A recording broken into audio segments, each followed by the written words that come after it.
So I started as an infrastructure software investor and stumbled into the consumer internet with Yelp and Twitter and Polyvore. And what we discovered in that was there was a very different set of values in a consumer internet company. They're product-driven companies, not sales-driven companies. You don't have a sales force. And They have a sales force later in life.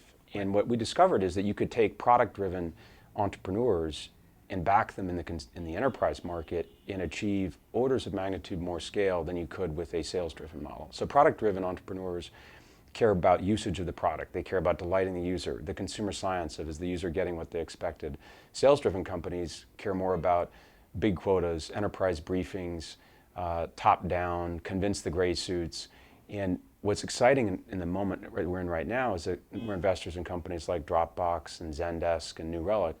They've achieved scale that you would be impossible to get to in a classic sales-driven model, which is a ground war, because they're running an air war. And they're allowing for ubiquity and proliferation of the product experience. And then on top of that, they layer the revenue model. So we haven't yet seen these companies go public. They're in the wings, but they're a number that are scaling through 100 million in revenue in the next 12 to 18 months.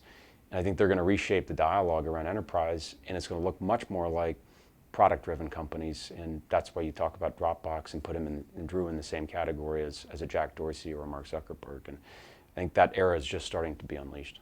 And are those the kind of companies you are still looking for on the enterprise side? We are looking primarily on the enterprise side for entrepreneurs that have the product sensibilities and instincts that we would see in the consumer internet. The ability to delight the user, to remove friction from when you want something to when you get it. There's a generation of people, the millennials, that have grown up with broadband access, with the idea that they've configured a very complex software product, be it Facebook or Twitter, and they have the know-how to do that with their enterprise tools. And so entrepreneurs that come from that generation and can speak to that consumption model are I think, going to shape the future of the enterprise. You guys did Instagram, so that was a big recent win. Yeah, well, credit to the team at Instagram. Kevin is one of those entrepreneurs with Mike that you fall over yourself to try and invest in. And we dream about entrepreneurs that have a mission, a purpose that goes beyond the money. And I think Kevin shares that with the very best entrepreneurs, where the motivation, why they do the job and why we serve them, is to change the world. I think the outcome in many ways is a byproduct of the vision and the mission. And so we try and focus more on where they want to go but celebrate victories when they occur. And one last company, Polyvore, is that one of your companies as well? It is, yeah. Can you talk about that one and what you like about them?